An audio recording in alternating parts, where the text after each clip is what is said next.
Algebraic identities में हमें different identities को स्टडी करना है। तो first is are a plus b का whole square that is equals to a square plus b square plus 2ab। Second करेंगे a minus b whole square that is equals to a square plus b square minus 2ab। Third is a square minus b square that is equals to a plus b into a minus b. Next है आपका x plus a into x plus B, तो this will become x square. A plus b के साथ x common है, so can be written like this. Now इसमें दोनों sign plus में है, अगर साइन इसमें चेंज हो जाए, सपोज x प्लस ए हो एंड x माइनस बी हो, what we can change again, x minus a रहने दें and this will become x plus b. One more case is given, x minus a हो जाए as well as x minus b हो जाए। तो what is the changes in this formula? क्या क्या changes आने वाले हैं? x square a minus b x minus a b, इसको लिखोगे x square plus b minus a x minus a b। If you look here, x square minus a plus b x plus ab formula. Okay, so here are 7 formulae. We are going to do some more. So from 8 onwards, we will do here. This is given as a plus b का whole cube and 9th आपका है a minus b का whole cube. Okay, now listen, these all formulae are going to occur in class 8 and from next onwards class 9. So you can write as a cube plus b cube plus 3ab multiply a plus b, और इसी को हम दूसरे format में change करेंगे। So this will become a cube plus b cube plus 3a square b plus 3ab square. Okay, अब इसी के बेसिस पे अगर आपको ये याद हो गया तो आप इसको भी नोट डाउन कर लोगे इजीली। b के साथ माइनस है, मतलब सिंगल b जो हमारा माइनस में होगा, सिंगल b उसके पहले माइनस आ जाएगा। ये क्यूब है तो यहाँ भी क्या आ जाएगा माइनस में, a cube minus b cube minus 3a square b plus 3ab square. इसके बाद दो फॉर्मूले और आते हैं, a cube plus b cube and then a cube minus b cube। अब इसके यूजेस क्लास 11 12 मैथ फिजिक्स में आएगा, ये 10 और 11 वाले के uses.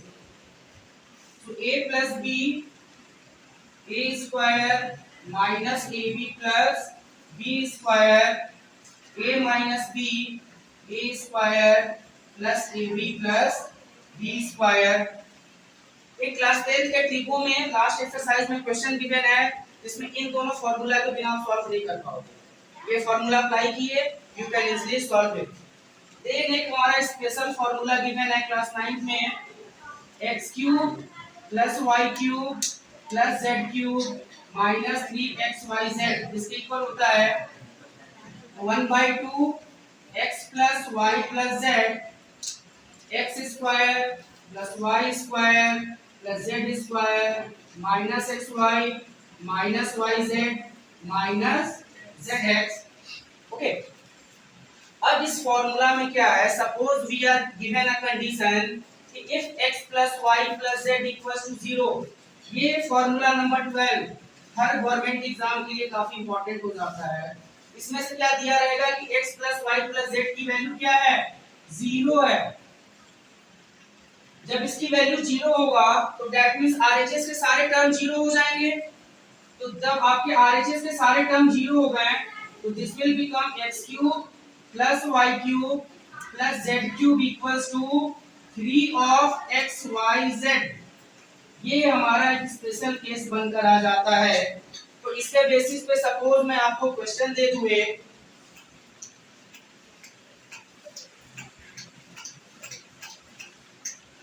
so the question is -20 cube plus 17 cube plus 3 cube, इसका वैल्यू क्या हो जाएगा? If this number is given, तो आप इसकी वैल्यू को कैसे फाइंड आउट करोगे? सबका क्यूब फाइंड आउट करें, then you have to proceed it. उससे बेटर क्या आपको 3xyz करना है। 3xyz आप अप्लाई कर दो और आपका यहां से फिर आंसर ऑब्टेन हो जाएगा। ठीक है, ये हमें अलजेब्रिक आइडेंटिटीज पढ़ने हैं। और देखो अलजेब्रिक आइडेंटिटीज में दो तरह के क्वेश्चन आते हैं, या तो आपको गिवन होगा एक्सपेंड इट, या तो आपको एक्सपेंड करने के लिए क्वेश्चन पूछे जाते हैं, आइदर आपसे फैक्टराइज करने के लिए क्वेश्चन पूछे जाएंगे। ठीक है, तो suppose you are expanding it, तो कौन से फॉर्मूले पे एक्सपेंड करोगे आप? a प्लस बी का होल क्यूब, a क्यूब हो जाएगा 8x cube plus b cube हो गया 27y cube plus 3a square, तो 2 2 जा 4 3 जा 12 3 जा 36 x square y plus 3ab square, तो 3 3 जा 9 3 जा 27 2 जा 54 xy स्क्वायर। तो आप अगर इसको एक्सपेंड करोगे तो you have to write this. अगर आपको इसको फैक्टराइज करना हो तो दिस टर्म गिवन होते हैं और आपको इस टर्म की ओर प्रोसीड करना होता है। ओके, ये चीजें समझ गए तो आपका अलजेब्रा खत्म हो जाता है up to class 9। Okay, cuboid, cylinder, cone, sphere और हेमिस्फीयर। तो क्यूब के केस में क्यूब में ऑल सिक्स साइड क्या होती है? इक्वल होता है। इसका क्या हो जाएगा? CSA 4 into h स्क्वायर, ये हो जाएगा 6 into h square and volume हो जाएगा आपका a क्यूब। अगर क्यूबॉइड में बात करें 2 into length plus breadth into height हो जाता है CSA। अगर आपको फाइंड करना हो एरिया ऑफ 4 वॉल, देन इस फार्मूला को यूज करते हैं 2 into LB plus BH plus HL हो जाएगा आपका TSA।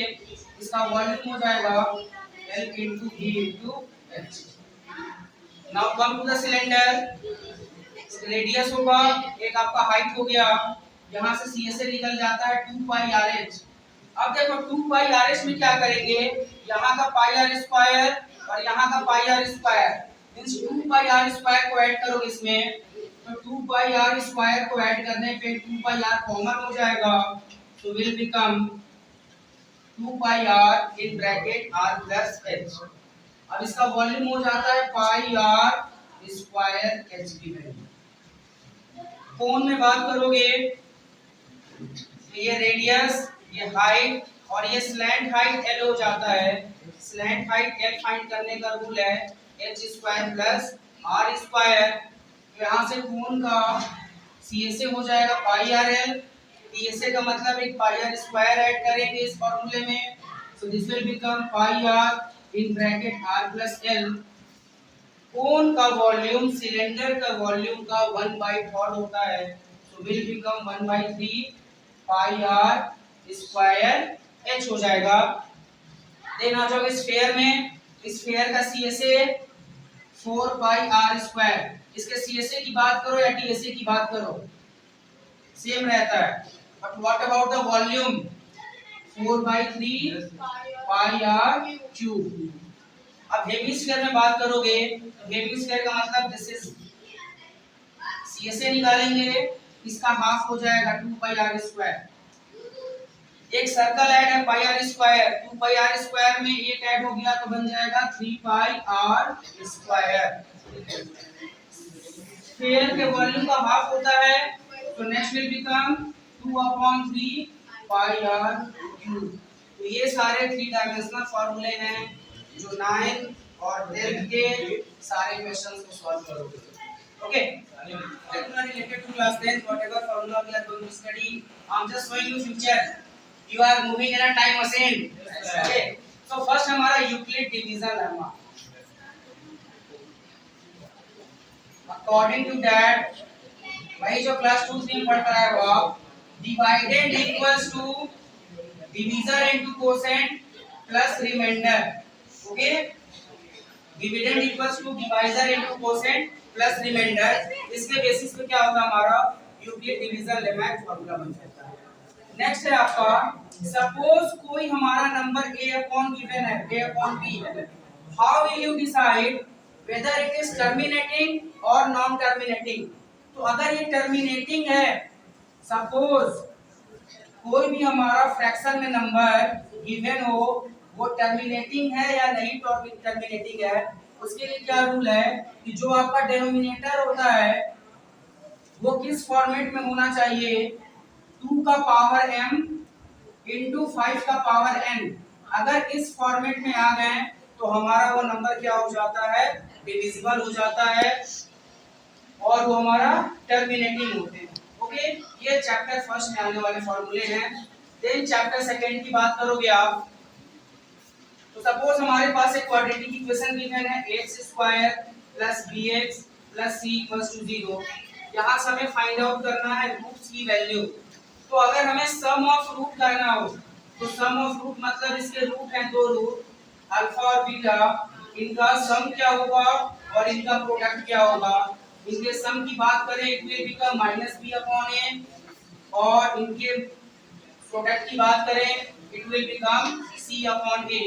सपोज आपको क्वेश्चन गिवन हो और यहाँ पे किसी क्वाड्रेटिक इक्वेशन का अल्फा गिवन होगा और बीटा गिवन होगा और आपसे पूछा जाए क्वाड्रेटिक फार्मूला बनाइए, तो क्वाड्रेटिक इक्वेशन कैसे बनाते हैं, x² minus alpha plus beta into x plus alpha beta equals to 0।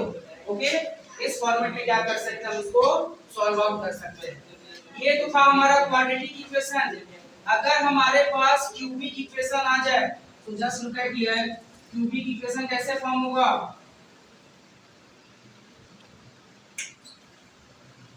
Power जो होगा वेरिएबल के साथ 3 चला जाएगा तो क्यूबिक इक्वेशन बन गया। अब आपको फाइंड करना है इसमें alpha plus beta plus gamma क्या होगा, alpha beta plus beta gamma plus alpha gamma क्या हो जाता है, एंड अल्फा बीटा गामा इसके इक्वल हो जाएगा।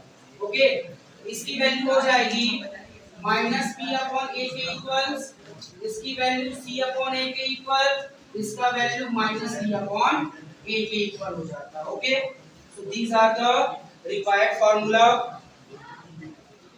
ये है हमारा क्वाड्रेटिक इक्वेशन का format. Suppose we have to find discriminant, तो डिस्क्रिमिनेंट की वैल्यू हो जाती है b² माइनस 4ac।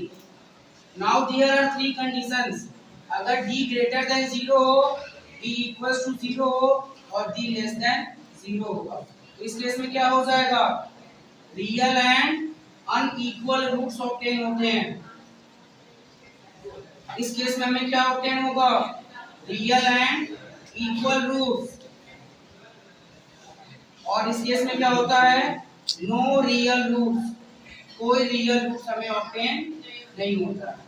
देन हमें इसके रूट्स फाइंड करने हैं, x की वैल्यू जो अल्फा और बीटा फाइंड आउट करते हैं, तो what are the rule, -b plus minus b² minus 4ac upon 2a। Okay, ये थे हमारे क्वाड्रेटिक इक्वेशन में यूज होने वाले फॉर्मूले। Now come to arithmetic progression. अगर हमें इसमें n टर्म फाइंड आउट करना है, n टर्म का फॉर्मूला हो जाता है a plus n minus 1 into d। अगर इसमें हमें सम फाइंड करना है तो सम ऑफ n टर्म हो जाता है आपका n/2 2a plus n minus 1 into d। और अगर हमारे पास फर्स्ट टर्म और लास्ट टर्म इवन हो तो फॉर्मूला बन जाता है a प्लस। अगर हमें मीन फाइंड करना है, वी आर हैविंग 2 नंबर, तो उनका मीन फाइंड आउट करने का फॉर्मूला हो जाता है a प्लस b/2। बट अगर हमारे पास कह दिया जाए n नंबर हैं, हमारे पास n नंबर हैं, तो इसके समेशन हो जाएगा, जितने नंबर्स होंगे सबका सम करेंगे एंड उसको n से डिवाइड करेंगे, तो हमारा मीन जो है वो फाइंड आउट हो जाएगा। आफ्टर दैट ये क्वाड्रेटिक हो गया। क्वाड्रेटिक के बाद we are moving to coordinate geometry. Coordinate geometry में क्या क्या गिवन होता है, हमारे पास फर्स्ट है डिस्टेंस फॉर्मूला। सपोज हमारे पास दो पॉइंट हैं x1 y1 एंड देन हमारे पास पॉइंट है x2 y2 और हमें इनके बिटवीन का डिस्टेंस फाइंड करना है। तो डिस्टेंस फॉर्मूला हो जाता है square root x1 minus x2 का square plus y1 minus y2 का स्क्वायर। आप चेंज भी कर सकते हो, x2 माइनस x1 का square plus y2 minus y1 का स्क्वायर। अब ये लाइन किसी पॉइंट पे, सपोज ये पॉइंट P है और ये M और इसको N रेशियो में, इस लाइन को M और N रेशियो में स्प्लिट कर रहा हो तो फॉर्म होता है सेक्शन फॉर्मूला।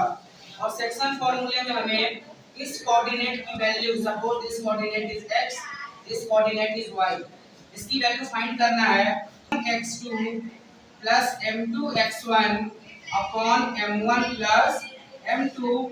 आपको y फाइंड करना हो m1 y2 plus m2 y1।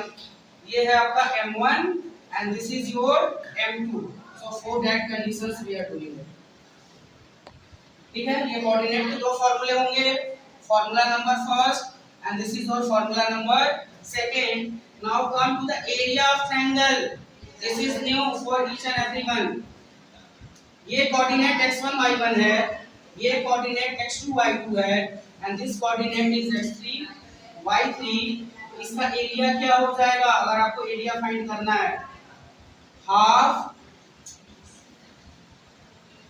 x1 y2 minus y3 plus x2 y3 minus y1 plus x3 y1 minus y2। ये एरिया ऑफ ट्रायंगल का फॉर्मूला हो जाएगा। इसमें एक स्पेशल केस बनकर आता है, एरिया ऑफ ट्रायंगल जीरो हो तो क्या बन जाएंगे? ये कोलिनियर कब होते हैं? कोलिनियर का क्वेश्चन बनता है। तो ये जब होगा अगर आपका एरिया ऑफ ट्रायंगल किसके इक्वल हो जाए? जीरो के इक्वल हो जाता है, तो वी कैन सॉल्व। ओके।